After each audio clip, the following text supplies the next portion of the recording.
আমার স্ত্রী মারা গেছে আর এটা আমি নিজেও জানি না। আমি সিফাত, আমার বউয়ের নাম ইভা। এটি একটি সত্য ঘটনা। দয়া করে কেউ বাজে মন্তব্য করে এই ভাইয়ের কষ্ট বাড়াবেন না। ইভা একজন রিক্সা চালকের মেয়ে, আমার বাবা ডাক্তার, আমাদের প্রেমের বিয়ে। আমি এবং ইভা একই সাথে মাস্টার্স শেষ করেছি। আমাদের আরো অনেক আগে থেকে সম্পর্ক। প্রথম যেদিন বাবা মাকে বলি যে আমি ইভাকে বিয়ে করতে চাই, তোমরা প্রস্তাব পাঠাও, তখন মা বলে বিয়ের প্রস্তাব তো দূরের কথা, ওই রিক্সাওয়ালার মেয়েকে আমার বাড়িতে কোনো জায়গা দিব না। আচ্ছা, রিক্সা চালকরা কি মানুষ না? 7 বছরের সম্পর্ক আমাদের, বিয়ে তো করতেই হবে। অবশেষে একাই কোর্টে গিয়ে বিয়ে করে নিয়ে আসলাম ইভাকে। আমার মা কোনোভাবে মেনে নিবে না, ঘরেও ঢুকতে দিবে না। আমার দাদি যেহেতু বিয়েতে রাজি ছিলেন, তাই কোনো মতে বাড়িতে ঢুকতে পেরেছিলাম। দাদি বাবা মাকে থামালো। পরের দিন সকালে একসাথে খাবার টেবিলে মা ইভাকে আমাদের সাথে বসে খেতে দিল না। দাদি মায়ের কথায় প্রতিবাদ করলে মা দাদির সাথে খারাপ ব্যবহার করলো, ফলে দাদিও চুপ হয়ে গেল। ইভা যেহেতু একসাথে খেতে পারবে না, তাই আমিও না খেয়ে উঠে গেলাম আর দুজনের খাবার নিয়ে রুমে চলে গেলাম।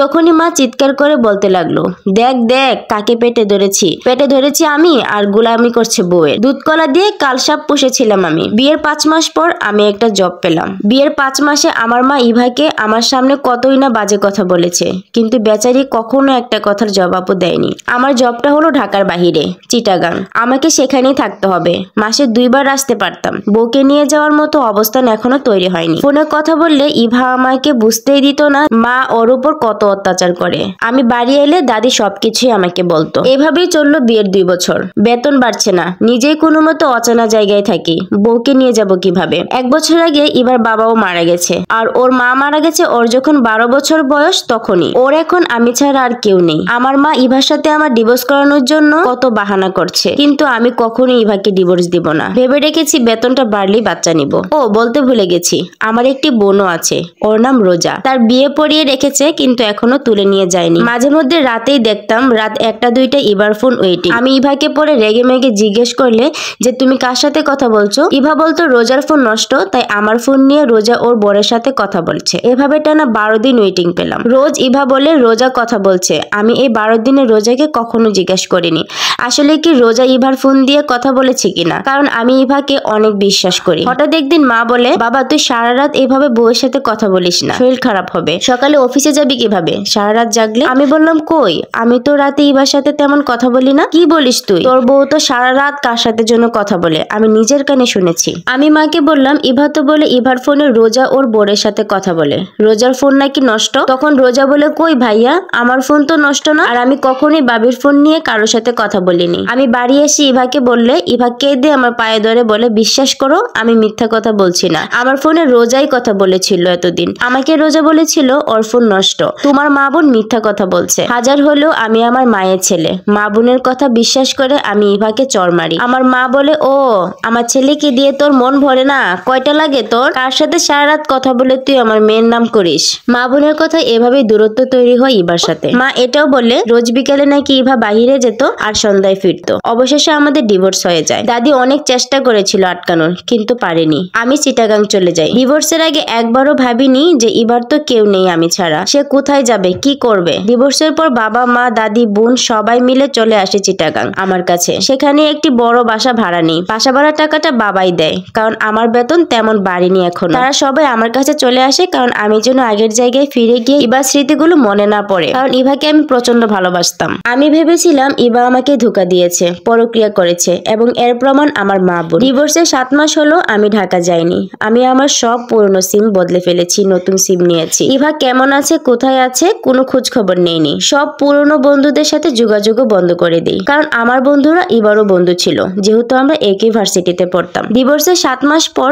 আমি ঢাকা যাই এবং ইভার এক বান্ধবীর সাথে আমার দেখা হয়। তার থেকেই জানতে পারি ডিভোর্সের 10 দিন পর ওর বাড়িতেই গলায় দড়ি দিয়ে মারা যায়। এই 10 দিনে ইভা আমাকে অনেক খুঁজেছে শেষ কথা বলার জন্য, কিন্তু পারেনি। মারা যাওয়ার আগের দিন ইভা ওর বান্ধবীর কাছে গিয়ে একটি বক্স দিয়ে আসে এবং তা খুলতে মানা করে। সে বলে সিফাতের সাথে যদি তোর কখনো দেখা হয়ে যায় তাহলে এই বক্সটা দিস। ওর বান্ধবী ওর মৃত্যুর পর আমার সাথে যোগাযোগ করার অনেক চেষ্টা করেছে, কিন্তু পারেনি, কারণ আমি সিম বদলেছি। সে আমার বোনের নাম্বারটা কোনোভাবে জোগাড় করে, আর আমার বোন আমার ভার্সিটিতেই পড়তো।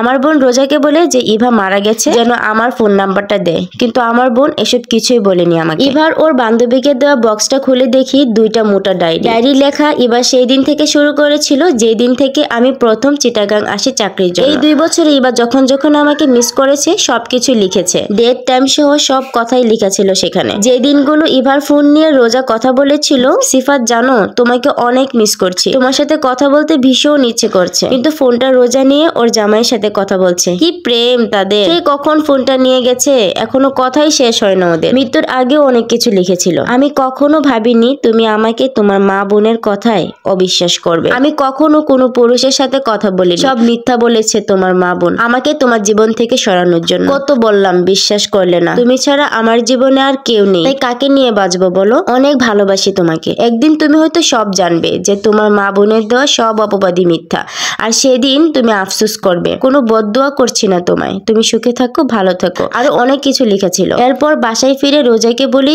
ইভা মারা গেছে, তুই বলিসনি কেন? রোজা বলে নষ্ট মেয়ে মানুষের কথা কেন বলবো? রোজাকে সেদিন অনেক মেরেছিলাম, সত্য জানার জন্য মায়ের সাথে অনেক চিৎকার করি, মারা যাওয়ার হুমকি দেই। তখন আমার মা স্বীকার করে যে ইভাকে দেওয়া সব অপবাদ মিথ্যা, কারণ সে কখনোই একটা রিস্কওয়ালা মেয়ের সাথে তার একমাত্র ছেলের বিয়ে মেনে নিতে পারছিল না। সবাই বলে না যে ছেলের মা খারাপ হয় না, ভাই আমি একজন ছেলে হয়েও বলছি যে ছেলের মা বোনদের কথা বিশ্বাস করে কখনো নিজের স্ত্রীকে ভুল বুঝবেন না। আগে প্রমাণ নিবেন, তারপর হচ্ছে কথা বলবেন। এরা আমার জীবনটা নষ্ট করে দিয়েছে। শাশুড়িরা কখনো ছেলের বউকে মেয়ে ভাবতে পারে না, আর এটাই সত্য। বউরা যতই ভালো হোক না কেন। এই গল্পটা একটা ভাইয়ার জীবন থেকে নেওয়া। আশা করি যে গল্পটি আপনাদের কাছে ভালো লেগেছে, আর যদি ভালো লেগে যায় তাহলে আমার পেজটিকে ফলো দিয়ে রাখতে পারেন এরকম আরো সুন্দর সুন্দর গল্প পাওয়ার জন্য। আল্লাহ হাফেজ, আসসালামু আলাইকুম।